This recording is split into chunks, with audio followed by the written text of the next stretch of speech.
Olá pessoal, boa noite. A gente está se conectando aí. Sejam bem-vindos. Olá, Olá, Olá Roberta, tudo bem? tudo bom? Boa noite. Boa noite, me ouve bem? Tá boa a conexão? Para mim tá ótimo e para vocês aí? Tá ótimo, tá. A imagem tá boa, o som tá ótimo. Joia. Então tá bom. Pessoal, tá muita gente se conectando aí.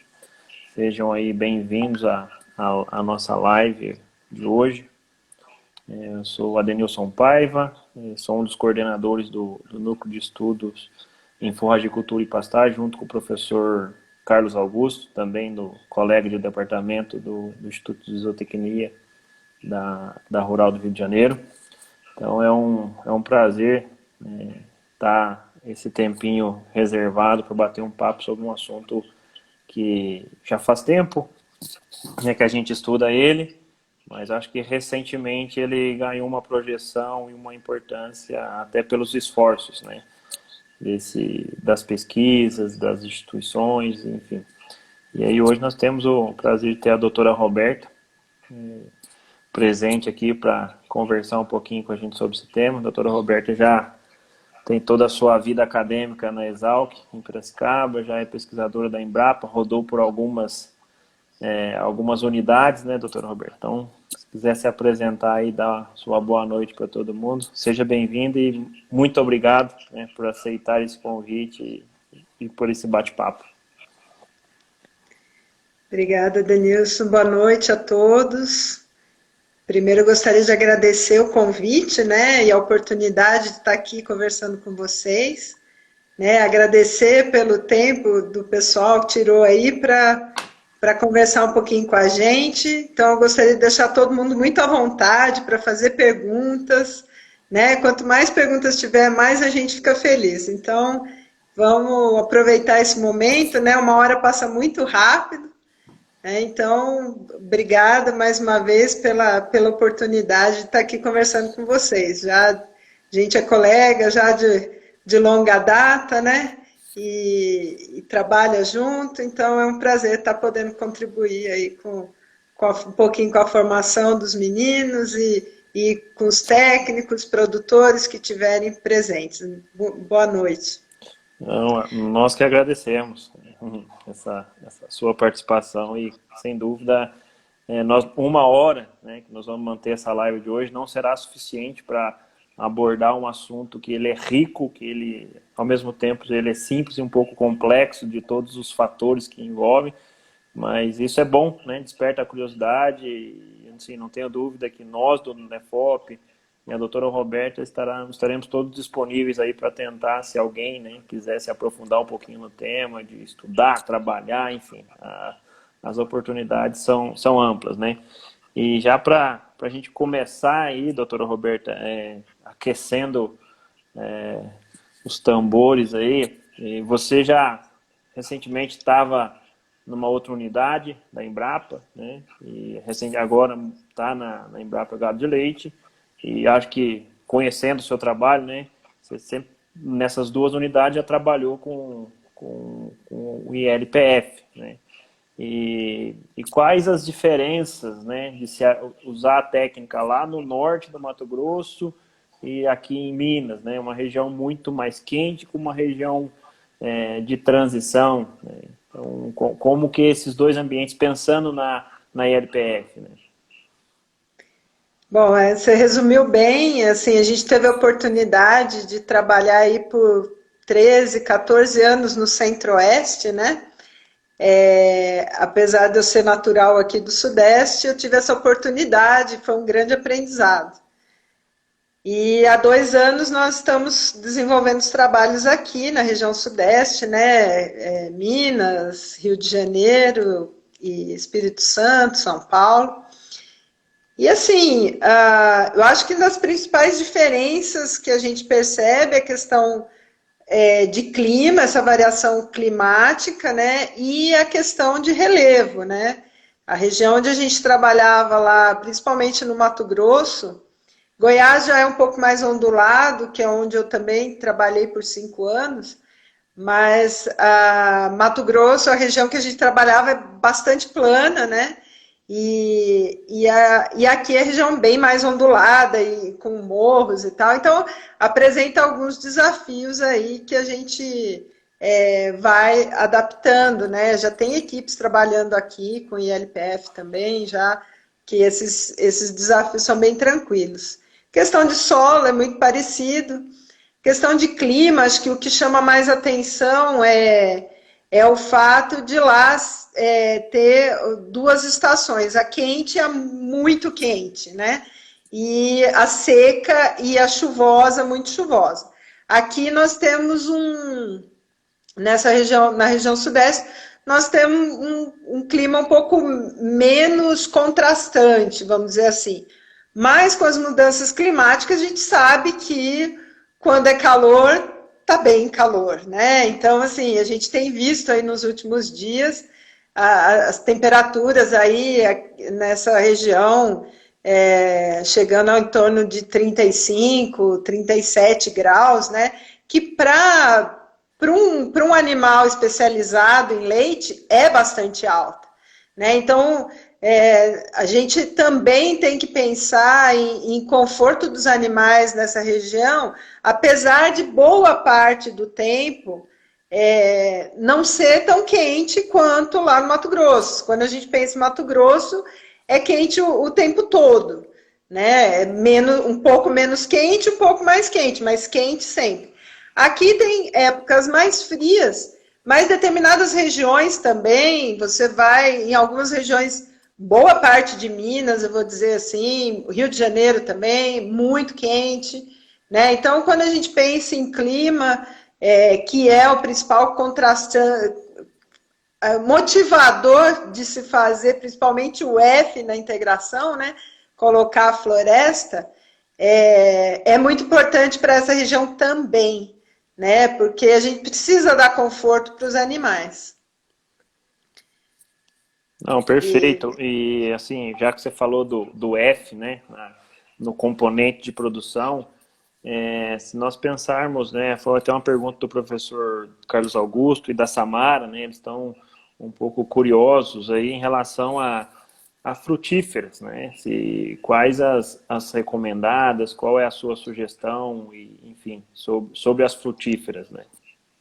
Esse é um tema que tem despertado, assim, bastante interesse, uma pela própria possibilidade de uso, né? Então, nossa equipe lá no Mato Grosso começou esse trabalho há uns 7 anos, 8 anos atrás, né? E estamos agora, depois de amanhã, a nossa aluna de doutorado finalizando esse projeto, a Carolina Justina, está finalizando a tese dela, doutorado, trabalhando justamente com as frutíferas. Então, assim, existem poucas iniciativas de pesquisa ainda trabalhando com integração lavoura-pecuária com o componente arbóreo sendo uma frutífera. Então, qual seria a vantagem de se ter um componente arbóreo como uma frutífera? O produtor ter mais uma renda, né? Então, ele tem mais uma fonte de renda, além dele ter uma árvore que vai fornecer sombra para os animais, pode até fornecer algum tipo de alimento extra pelos frutos ou pelas folhas, né? E não ter o trabalho de plantar e cortar a árvore, como muitas vezes quando a gente trabalha com árvore madeireira se tem. Né? Então, quando você trabalha com árvore madeireira, você tem que fazer cortes de tanto em tanto tempo, dependendo da fisiologia da espécie que você escolheu. Mas com a frutífera, não. Com a frutífera, você tem uma renda anual ali e também tem a produção de leite extremamente compatível. Nós temos alguns resultados já de recomendação, né, que a gente pode fazer, principalmente para animais, para a criação de animais jovens, né?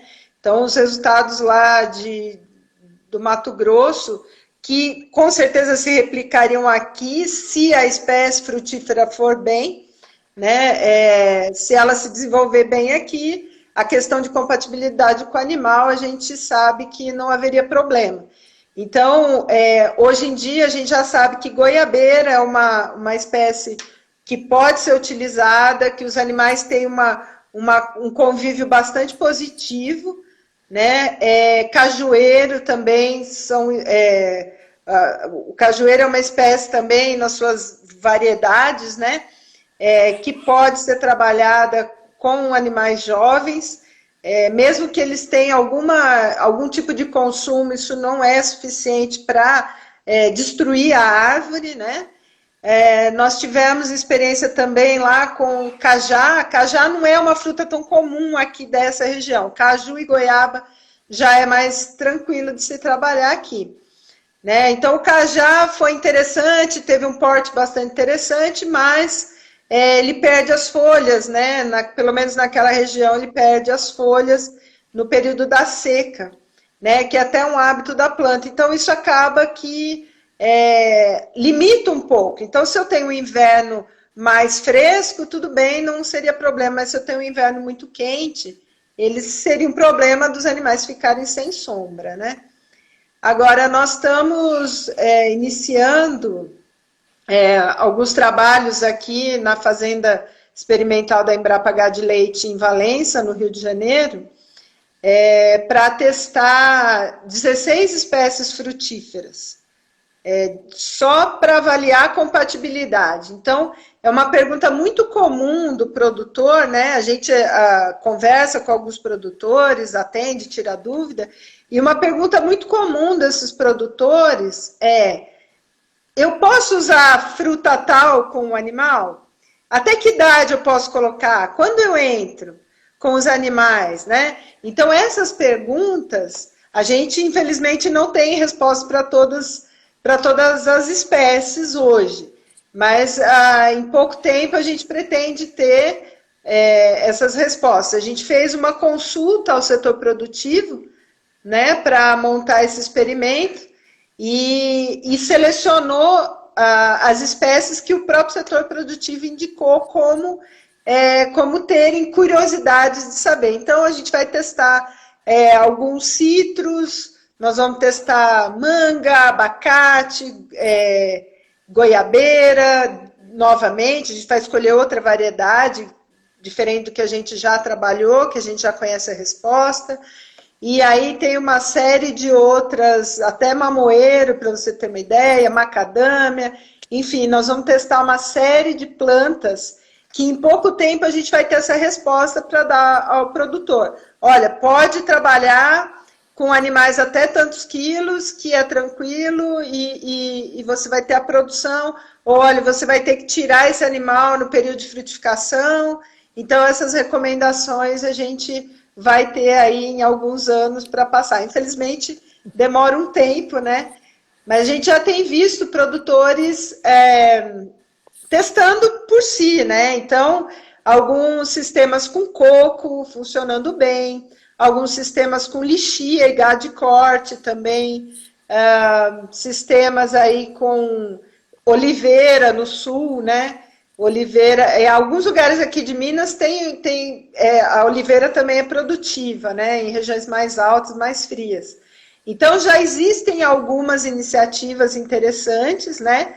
Que podem ser utilizadas, que já tem alguma resposta ou prática ou já científica, né? E a gente pretende, em pouco tempo, fornecer mais respostas ao produtor, né? Para ampliar essa gama de possibilidades aí para o produtor usar. Exato. Então, o professor Carlos Augusto já estava um pouco curioso, ele já tinha feito uma das perguntas dele, era quais outras espécies frutíferas, né, seriam indicadas para o Sudeste. Então, acho que você já respondeu que ele vai ter que ter um pouco de paciência aí para ter essa resposta, né? E pensando no estudo, né, das opções de frutíferas, pensando talvez aqui na região Sudeste, a preocupação maior é o dano que o animal pode causar à planta, à frutífera, ou tem alguma preocupação do que a planta? Obviamente, além da mudança de ambiente luminoso, você tem uma preocupação, alguma avaliação que será realizada nesse estudo em relação à toxicidade ou algo do gênero aí? Também isso é um fator importante que se leva em consideração nessa escolha? Com certeza. Quando a gente pensa, não só em termos experimentais, mas na prática também, né? Eu sou produtora e estou pensando em colocar os animais, uma determinada árvore ali, né? O que eu tenho que pensar? Né? Eu tenho que pensar na ação dos dois, na ação do animal com a planta e da planta, da árvore com o animal, né? Então, se a gente pensar quais são as incompatibilidades, né, que a gente pode verificar. Uma incompatibilidade que até aconteceu com a acerola, né, é do animal consumir a árvore. E se o animal consome a árvore e o fruto, não tem consórcio. Concorda? Porque se o animal entrou você tem lá as fileiras de árvore, a pastagem, o animal tem aquela atratividade pela árvore, ele vai lá, vai consumir, vai até ganhar peso, mas a árvore não desenvolve. Se a árvore não desenvolve, não tem consórcio. Então, esse consórcio acaba sendo inviabilizado. Outra situação, então uma situação é essa. O animal, às vezes, pode até consumir partes da árvore, mas às vezes ele consome uma parte que até ajuda a árvore, né? Ela ajuda a moldar a arquitetura da árvore, deixando a saia da árvore bastante limpa. Então, quando você chega no campo, você vê o tronco da árvore e aquela saia bem aparadinha, né? Quantos já não viram a árvore bem aparadinha? Isso é ação do animal, ele pode fazer aquela saia da árvore. Então, esse consumo teve um impacto positivo para a árvore. Então, isso é uma coisa boa, que mesmo o animal consumindo, é positivo para a árvore e elas convivem em harmonia.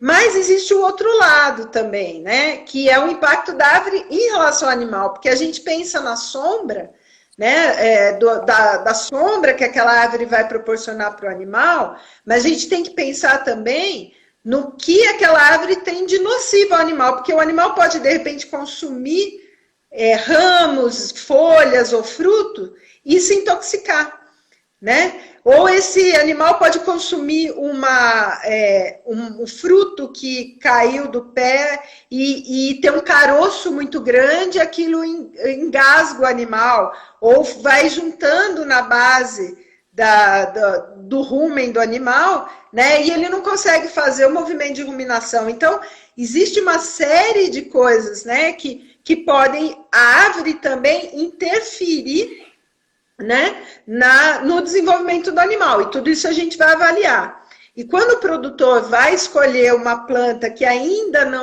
não se sabe, não se tem conhecimento, né, ele pode fazer alguns testes. Se ele já tem a árvore lá, ele pode fazer alguns testes, colocando alguns animais ali, observando, né, faz uma observação, vê se o animal vai comer aqueles frutos, veja na época da frutificação, se o animal consome os frutos que estão, né, no chão, ou se ele vai consumir o fruto que está na árvore. Então, ele vai observando ou se aquilo traz algum impacto negativo para o animal, né? A gente tinha alguns medos quando começou a fazer esse experimento, por exemplo, a goiabeira, né? É de conhecimento popular que broto de goiaba ajuda a controlar o intestino, por exemplo, a prender o intestino, né, do ser humano e do animal. Será que se o animal consumisse broto de goiaba não ia ter uma constipação e de repente um inchaço, enfim, dar algum problema digestivo no animal? A gente observou que não, entendeu? Então, existe todo esse cuidado. E outra interação também que pode acontecer é da árvore com a pastagem, né? Então, só que a árvore com a pastagem é uma coisa que a gente consegue controlar melhor em função do espaçamento, né? Então, se a gente pensar, como é uma copa de uma mangueira, vamos pensar junto aí, todo mundo já viu uma mangueira, né? A mangueira, ela tem uma copa ampla, muito moldável, claro, você pode podar e tal, e deixando a arquitetura do jeito que você quiser, mas a copa é densa, você tem folhas grossas, muita folha, então quem já viu uma mangueira sabe que a luz não penetra muito bem numa copa bem formada, né? Então a gente já imagina que quando a luz não penetra, E embaixo daquela copa não vai ter pastagem, não vai crescer nada. Então, quando a gente pensa em árvores com esse tipo de copa mais densa, a gente tem que pensar em árvores mais distantes, né? Mais distribuídas na área. Para quê? Para que não atrapalhe o crescimento da pastagem que vai estar ali ao redor. É óbvio que toda planta ela vai ocupar seu espaço. Então, se eu tenho a árvore, ela vai ter o espaço de domínio daquela árvore. Se eu tenho a pastagem, ela vai ter o espaço de domínio da pastagem. Então, a gente tem que respeitar, além do espaço dela, o que ela promove. Então, aí a gente começa a brincar com espaçamentos, né? Então, se eu tenho uma disposição norte-sul, se é leste-oeste, então tudo isso vai interferir se a copa é mais densa, se a copa é mais rala, né? Tudo isso vai, se é uma árvore alta, se é uma árvore baixa, tudo isso interfere no espaçamento para que eu tenha uma pastagem bem formada. Porque se eu não tiver pasto, também não tenho a criação animal ali. E aí o consórcio também não acontece. Eu acho que você já acabou abordando um questionamento que a Lavínia tinha feito, que era em relação a qual a melhor maneira, né, de distribuir as árvores no sistema, né? Então, acho que você já abordou um pouquinho que depende da frutífera, né? Mas se você tiver uma recomendação genérica, né, o que você poderia nos dar uma orientação nesse sentido? Ou tem que estudar caso a caso em relação às frutíferas, né, que é o foco? A melhor resposta é a depende, né? Uhum. E às vezes as pessoas não gostam da resposta depende, né? Porque se a gente pensar, não tem receita de bolo. Qualquer receita que eu passar aqui para vocês não vai funcionar. Vai funcionar para um, mas não vai funcionar para 10 outros. Então não tem receita. Por quê? Porque agora, vamos dizer assim, é importante entender como as coisas se interagem e como é o ambiente que eu estou propondo em montar o sistema. Então, se eu entender como é que essas coisas funcionam, fica mais fácil para determinar, para dar esse tipo de resposta. Então, quando eu falo para vocês, depende, eu não vou deixar depende, e vamos mudar o assunto. Não, vamos entender como é que as coisas funcionam. Né? Então, eu dei uma entradinha, né? Sem saber da pergunta, eu dei uma entradinha na resposta. Então, assim, se eu vou sempre acompanhar as curvas de nível do terreno, tá? Então, essa é a primeira regra, eu nunca vou plantar morro abaixo. Lógico que se eu estou trabalhando lá no norte do Mato Grosso, que é uma mesa, né? Eu tenho mais liberdade de escolher a posição que eu vou fazer as linhas de árvores. Mas, quando a gente tem algum tipo de relevo, mesmo que não seja um relevo muito pronunciado, eu vou escolher seguir as linhas em nível. Tá? Então, essa primeira, vamos dizer assim, se vocês querem uma receita, essa é a primeira regra, né? Então, seguir nível. Tá, mas aí, esse nível que eu vou seguir, como é que ele funciona em relação ao meu terreno e à posição geográfica, né? A minha linha vai estar mais norte-sul ou mais leste-oeste? Então, essa é outra pergunta que eu tenho que avaliar. Porque se tiver mais norte-sul, é um comportamento. Se tiver mais leste-oeste, é outro. É outra decisão, né? Se a gente pensar num alinhamento leste-oeste, significa o quê? Que a linha do sol, eu tenho a linha de árvores aqui, são os meus dedos, e o sol vai estar passando por cima dessas árvores, né? Acompanhando a linha de árvore. Então, se eu estou vendo o meu sol passando aqui, essa projeção da sombra está toda embaixo da árvore. Agora, quando eu tenho a linha de árvores norte-sul, e tem o sol trabalhando aqui leste-oeste, eu sei que de manhã, quando o sol estiver nesse ponto aqui, a projeção da sombra vai estar para essa área de pasto. Ao meio-dia, o sol vai estar em cima das árvores, projetando a sombra embaixo da árvore, e à tarde, ele vai estar do outro lado, projetando a sombra para o outro lado da pastagem, inverso do de manhã. Tá? Então, pensando nisso, eu tenho uma pastagem, eu tenho 2 linhas de árvore e uma pastagem aqui no meio, de manhã essa árvore sombreia essa área, à tarde essa árvore vai sombrear essa área. Então, essa área entre os renques vai ficar sempre sombreada, né? Então, se esse renque vai ficar sempre sombreada pela disposição que estão minhas árvores no terreno, eu sei que eu tenho que fazer o quê? Abrir o espaçamento entre árvores e entre linhas. Para que, mesmo tendo projeção do sol, essa sombra ainda vai passar muita luz do sol, porque elas estão mais distantes. Ao passo que se eu tenho árvores na linha onde o sol está passando, leste-oeste, eu posso colocar essas árvores mais juntinhas. Por quê? Porque a sombra vai estar toda projetada embaixo da árvore. A faixa de pastagem vai estar ensolarada. Então, eu não tenho essa preocupação. Então, eu posso juntar mais o espaçamento. Tá certo? Então assim, mas na prática, nunca vai ser, ou nunca não existe, né? Mas na prática, não vai ser 100% leste-oeste, ou dificilmente vai ser 100% leste-oeste, e dificilmente vai ser 100% norte-sul. Aí é questão de prestar atenção. Bom, nessa parte da área onde vai estar mais leste-oeste, eu trabalho com plantas mais próximas. Se essa posição vai estar mais norte-sul, eu trabalho com plantas mais espaçadas. Então, você vê que não tem um espaçamento fixo nem dentro da propriedade, né? Então, é preciso... Então, eu falei só da questão de posicionamento. Aí eu vou entrar com mais um fator, que é a copa. A espécie que eu escolhi tem a copa mais densa, então se ela tem a copa mais densa, além desse fator, né, de determinar esse espaçamento em função mais aberto, porque está norte e sul e tal, eu ainda vou abrir porque essa copa é densa.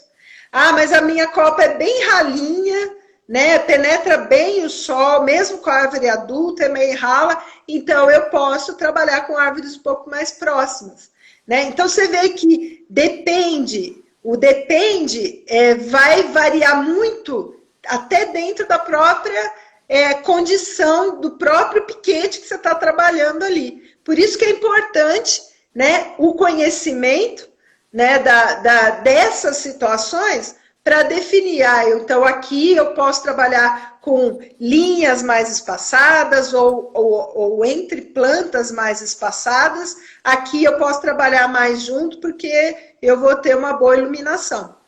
Se mesmo depois de plantado, eu acho que eu dei uma erradinha aqui e ficou muito adensado, vai lá e tira sistematicamente, tira as árvores mais feinhas que estão lá no meio e faz o raleamento ali, deixando penetrar a luz. Porque o fundamental numa integração é que todos os componentes convivam em harmonia.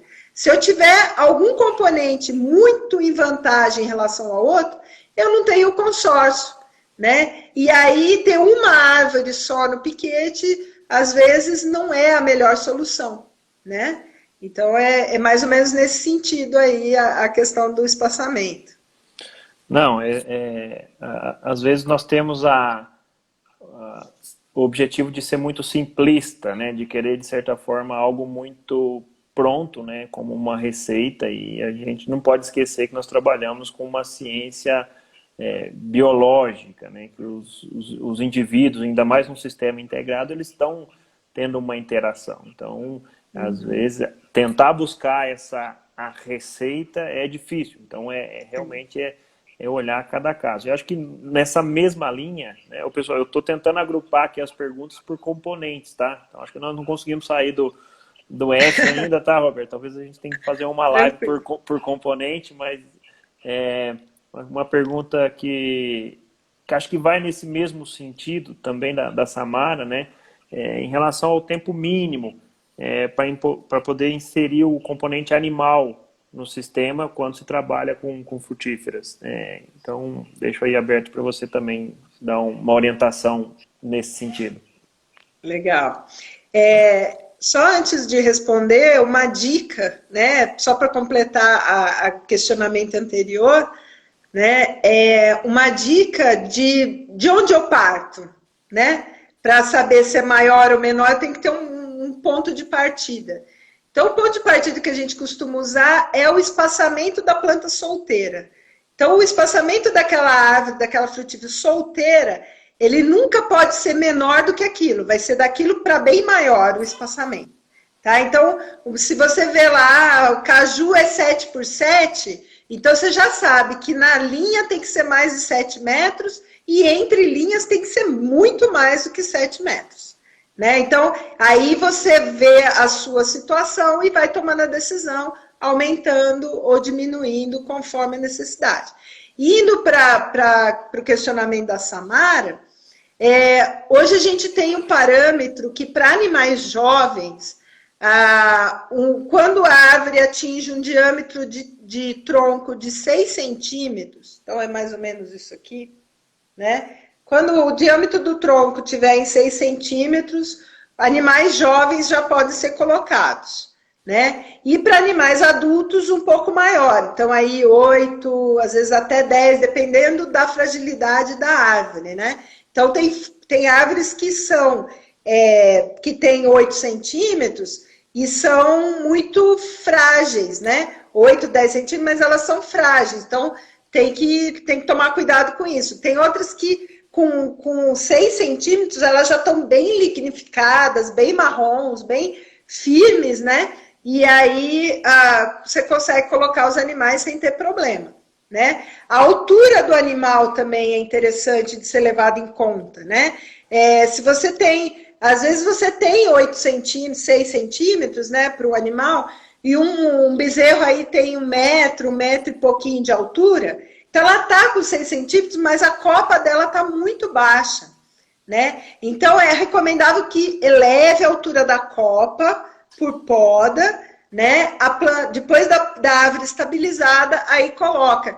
Nunca colocar animais com uma altura de copa menor do que ele, né? Então, se você tem um animal mais alto, eleva a altura. Por quê? Por que a gente fala isso? Porque o animal, muitas vezes, ele nem vai comer por fome, é por curiosidade, né? Então ele vai lá e puxa um galho de árvore, ele pode destruir a árvore só puxando aquele galho.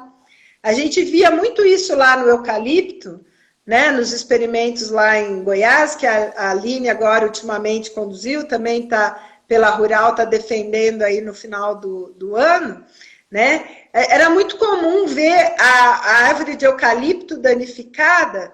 E quando a gente avaliava o comportamento do animal, ele ficava deitado embaixo da árvore e simplesmente mordia a casca e puxava. Não tinha deficiência mineral, não tinha deficiência de fibra, não tinha nenhuma deficiência nutricional, né? Que são as primeiras justificativas, né? O animal comeu árvore é porque ele estava com deficiência de fibra. O animal comeu árvore porque estava faltando mineral, né? O animal comeu árvore porque está com algum desbalanço, mas na verdade, às vezes o animal faz por puro esporte, né? Eu até brinco com o pessoal e falo assim, por que a gente pega um plástico bolha, aquele de mudança, e fica estourando a bolinha?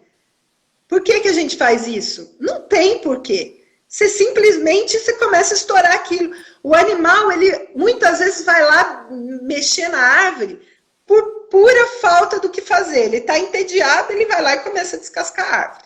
Entendeu? Então, essas coisas a gente tem que prestar atenção. No momento, né? Você vê que faz uma pergunta, eu vou longe, né? Então, pode me frear de vez em quando. Tranquilo.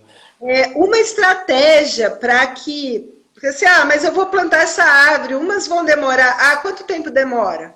Depende da espécie, né? Umas vão crescer rapidinho, né? Eucalipto, em um ano você já tem eucalipto com 6 centímetros de diâmetro, mas se você plantar outra espécie, ela vai demorar mais tempo.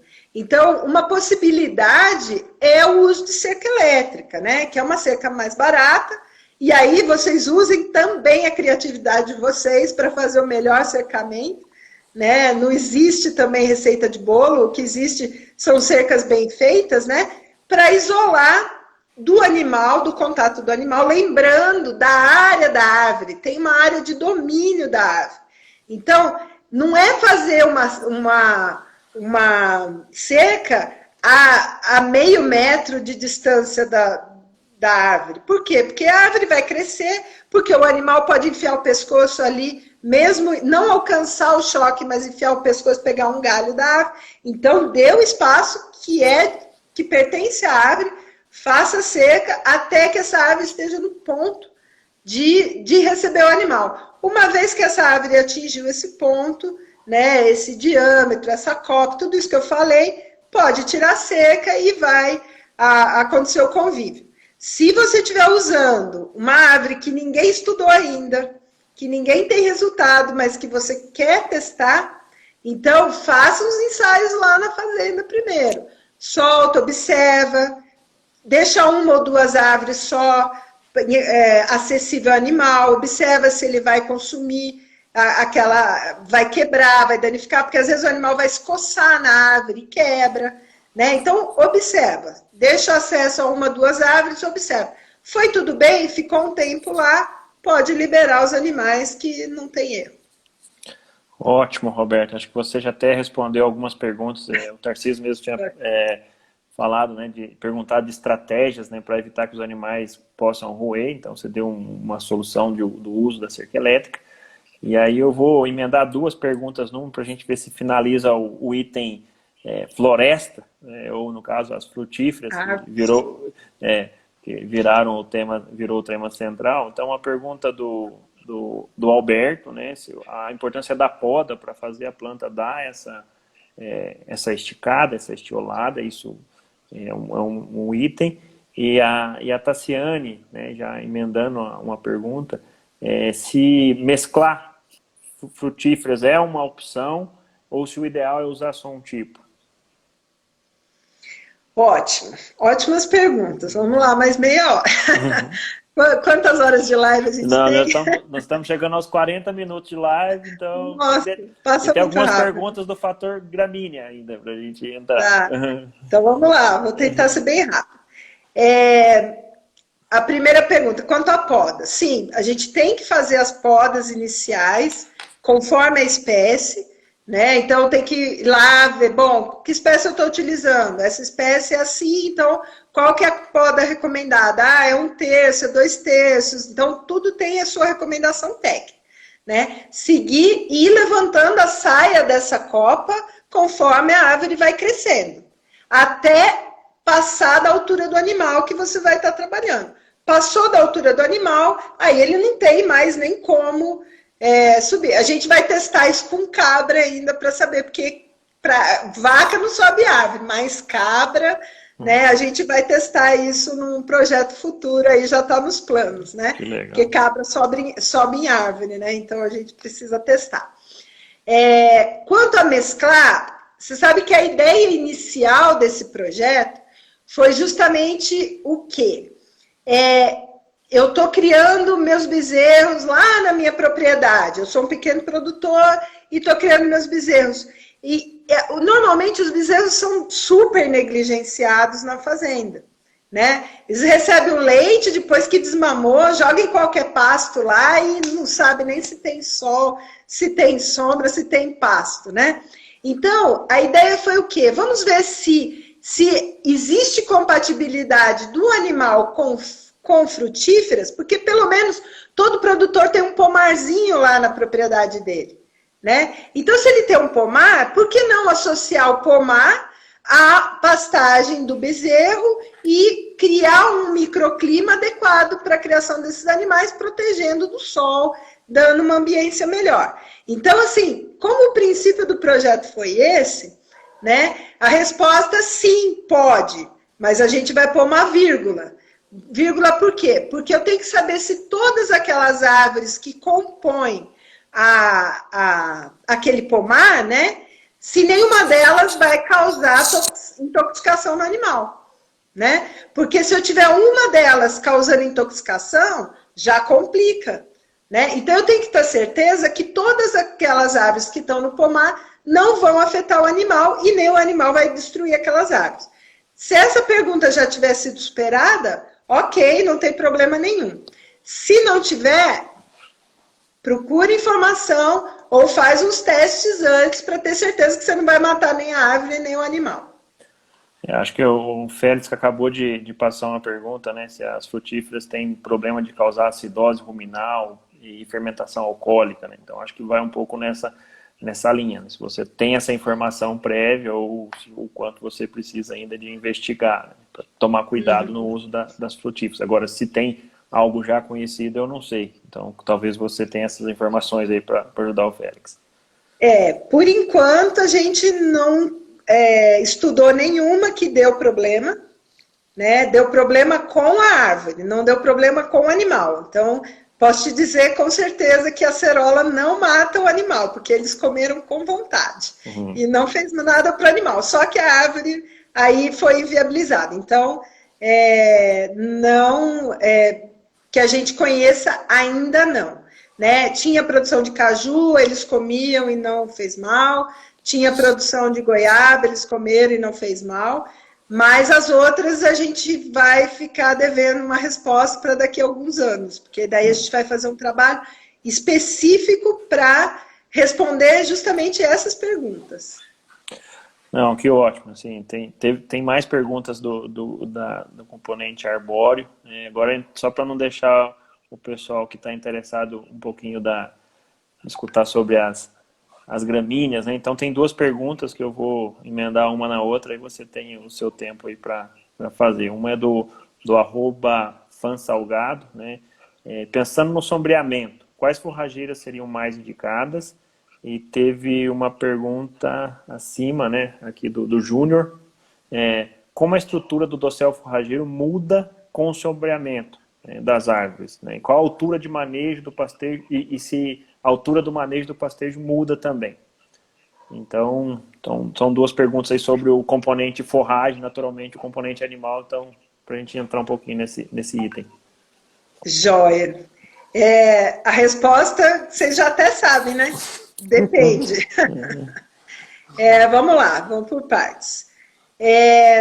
O que a gente tem notado é que algumas plantas, algumas forrageiras são mais sensíveis a esse sombreamento e outras não tanto, né? Algumas forrageiras, elas mudam a sua estrutura, aumentando a altura de manejo, né, para o mesmo nível de interceptação luminosa, que seria a recomendação, né? Algumas mudam e outras não.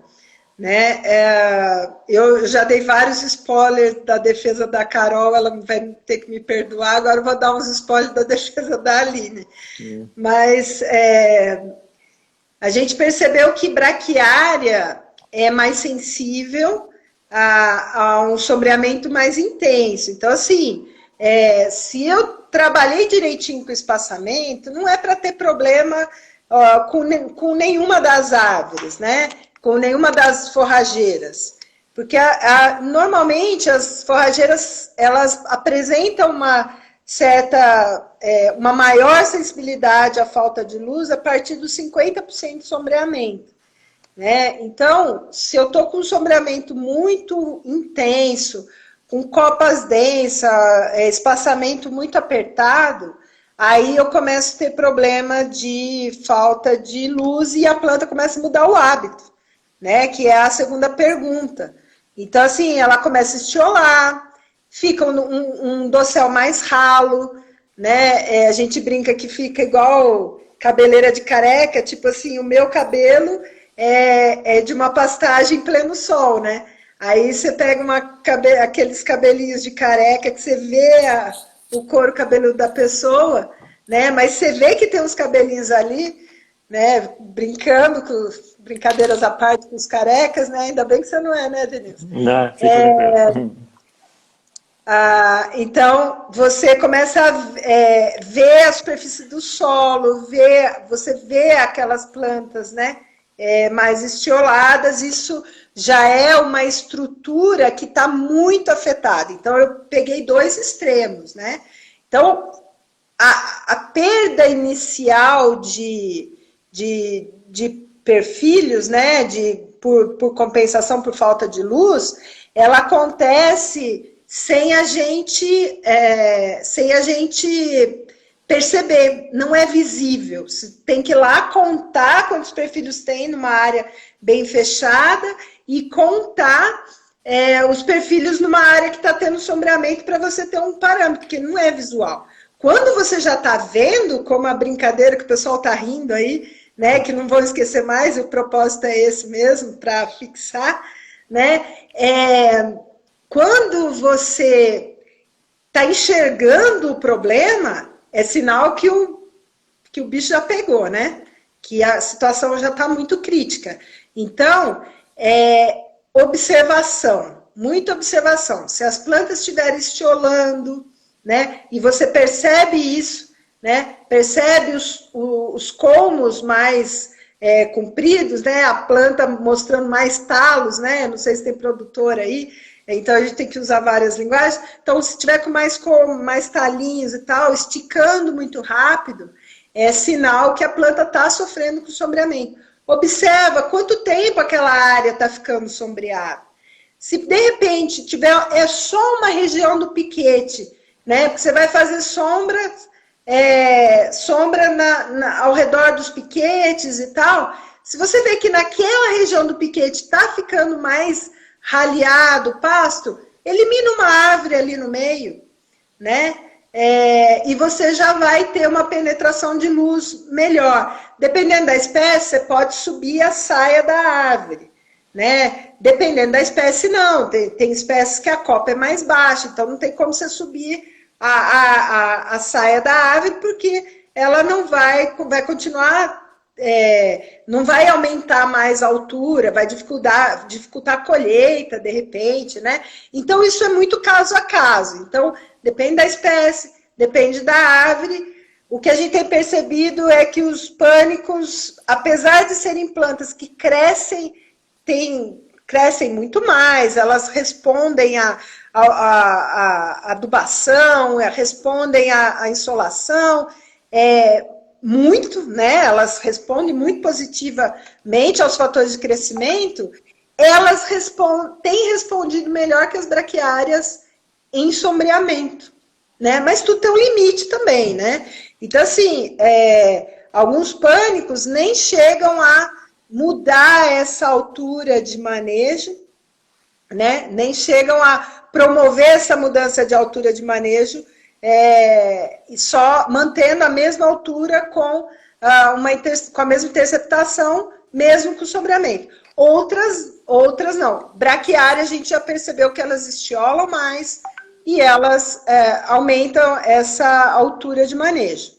Agora, o que precisa? Só que não adianta nada eu ler uma tese, vou lá para o campo e não sei o que fazer com aquela informação. É preciso observar a sua situação, né? Então, a sua situação, como é que tá? Eu consigo liberar mais insolação? Eu já estou vendo que estruturalmente meu pasto está dando sinais de que tá... Não é esperar o pasto morrer, não, gente. Porque o piatã, por exemplo, que foi uma planta que a gente estudou bastante lá em Sinop, num nível de 60%, ela já estava, que nem diz um colega nosso, já estava dando sinal para o ônibus para ir embora. Com 70%, ela já pegou o ônibus e foi embora. Entendeu? Então, não é deixar chegar nesse nível. É ir prestando atenção. Percebeu que está diminuindo o número de perfis, está ficando mais ralo, né? Não está suportando aquela carga animal de que você costumava ter, né? Já são sinais típicos de que o sombreamento está afetando demais. Então, provavelmente você colocou árvores demais, é hora de ralear. Tá que certo? Ótimo. Não, acho que você já acabou respondendo um pouco a pergunta do Júnior, né? O professor João Carlos, que acompanha a gente aqui, está até comentando da importância da realização de desbastes. Então, que o Júnior abordou um pouco que a mudança da altura de manejo, né? Quando o capim começa a estiolar, né? Um pouquinho que você abordou aqui no final. Então, nós temos mais 10 minutos, Roberto. Então, até para não deixar um pouco dos temas em abertos, né? Então, vou fazer algumas perguntas, né, que o pessoal me passou, né, como que você vê a inserção da ILPF no agronegócio, se é uma tendência. Então, essa é uma pergunta mais genérica, né, do sistema como um todo, do uso de frutíferas para produção orgânica. Então, o pessoal também, a importância disso, e o uso de leguminosas, né, o pessoal até falou aqui da leucena. Então, são aí umas 3 perguntas um pouco relacionadas ao sistema, qual o benefício da ILPF para o sistema como um todo, para o agronegócio, e o uso, né, disso até para a agricultura orgânica ou o uso de leguminosas para o sistema. Então, acho que a gente pode ir encaminhando para um final aqui depois. São perguntas super simples, super fáceis e rápidas de responder, né? Então, vamos lá. Para o agronegócio. O ILPF, né, o conceito ILPF, ele é na minha concepção, né, na concepção do grupo, é um caminho sem volta, né? É uma forma de intensificação da propriedade de maneira sustentável, né? Então, hoje, aqui a gente não tem tanto, aqui Sudeste, né? Porque a live pode ser assistida por qualquer lugar do mundo, né? Mas na região Sudeste do Brasil, a gente não ouve todo dia a pressão de desmatamento, não pode. Mas quando você está lá perto da Amazônia, isso é toda hora, entendeu? Não pode desmatar. Por mais que as pessoas jurem que isso não acontece, isso acontece, né? Não pode. De que maneira você não vai desmatar, né?